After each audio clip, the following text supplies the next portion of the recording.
dan segala peristiwa yang akan terjadi pada waktu itu dan lain sebagainya.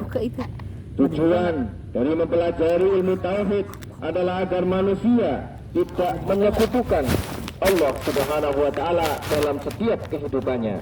Dengan mendalami ilmu tauhid juga dapat menambah keyakinan kepada Allah, sehingga dalam segala hal setiap manusia, setiap umat muslim itu selalu mengingat Allah Subhanahu wa taala. Orang yang paham tentang tauhid, ketika sakit dia tidak akan mengeluh atau berburuk sangka kepada Allah Subhanahu wa taala. Namun dia berusaha untuk menyembuhkan penyakit yang ia derita dengan berobat lalu berserah diri, bertawakal kepada Allah Subhanahu wa taala yang menakdirkan ia dalam keadaan demikian. Sebaliknya, dalam keadaan sehat, ia berusaha untuk menjaga kesehatannya dan menggunakan nikmat sehat itu untuk beribadah kepada Allah Subhanahu wa taala. Demikianlah keadaan orang yang mengenal Allah Subhanahu wa taala. Ia selalu mengingat Allah baik dalam kondisi sehat dan sakit, ketika senang dan susah, di masa muda dan tua, di waktu pagi dan petang, siang dan malam, ketika sendiri maupun ramai-ramai. Jamaah salat Idul Fitri rahimani wa rahimakumullah. Di dalam Al-Quran surat Ali Imran ayat 191, Allah Subhanahu wa taala berfirman, A'udzu billahi minasy syaithanir rajim. Alladzina yadhkuruna Allah qiyaman wa qu'udan wa 'ala junubihim wa yatafakkaruna fi khalqis samawati wal ard. Rabbana ma khalaqta hadza batila subhanaka faqina 'adzaban nar. Yang artinya yaitu orang-orang yang mengingat Allah sambil berdiri atau duduk atau dalam keadaan berbaring, dan mereka memikirkan tentang penciptaan langit dan bumi seraya berkata, Ya Tuhan kami, tiadalah Engkau menciptakan ini dengan sia-sia, Maha suci Engkau, maka peliharalah kami dari siksa neraka. Ma'asyiral muslimin, jamaah sidang salat Idul Fitri rahimani wa rahimakumullah.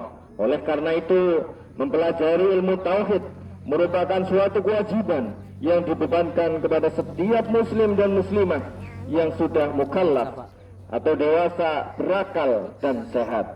Tauhid lawannya adalah syirik, yaitu orang yang bertauhid tentu lawannya adalah orang-orang musyrik. Orang yang beriman seharusnya tidak lagi bersekutu atau tidak lagi menyembah kepada selain Allah Subhanahu wa taala dengan sesuatu apapun di dunia ini, baik syirik kepada akidah maupun hal tentang ibadahnya. Tauhid dalam Islam terhimpun di dalam rukun iman, yaitu beriman kepada Allah Subhanahu wa taala, beriman kepada malaikat, beriman kepada kitab, beriman kepada rasul-rasul, beriman kepada hari akhir, dan beriman kepada qada dan qadar. Semua rasul mengajarkan tauhid yang sama kepada umat-umatnya. Di dalam Al-Quran dijelaskan, Al-Quran surat Al-Anbiya ayat 25, A'udzu billahi minasy syaithanir rajim. Wa ma arsalna min qablika min rasulin illa nuhi ilaihi annahu la ilaha illa anna fa'budun. Yang artinya, dan kami tidak mengutus seorang rasul pun sebelum kamu, melainkan kami mewahyukan kepadanya bahwasanya tidak ada Tuhan yang hak melainkan aku, maka sembahlah olehmu sekalian aku.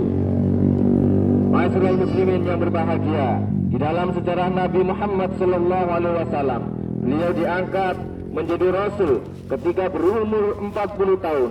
Setelah lebih dari 10 tahun menjadi rasul, baru beliau di Isra Mi'rajkan.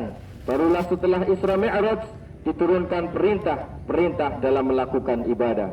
Dengan kata lain, selama tidak kurang dari 10 tahun Rasulullah sallallahu alaihi wasallam mengajarkan dan menanamkan tauhid kepada manusia sebelum mengajarkan ibadah kepada Allah Subhanahu wa taala. Tutup.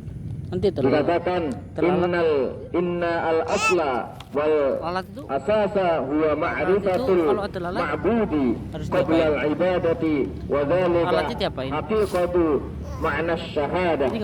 Sesungguhnya pokok dan asas dari agama adalah mengenal siapa yang dia sembah.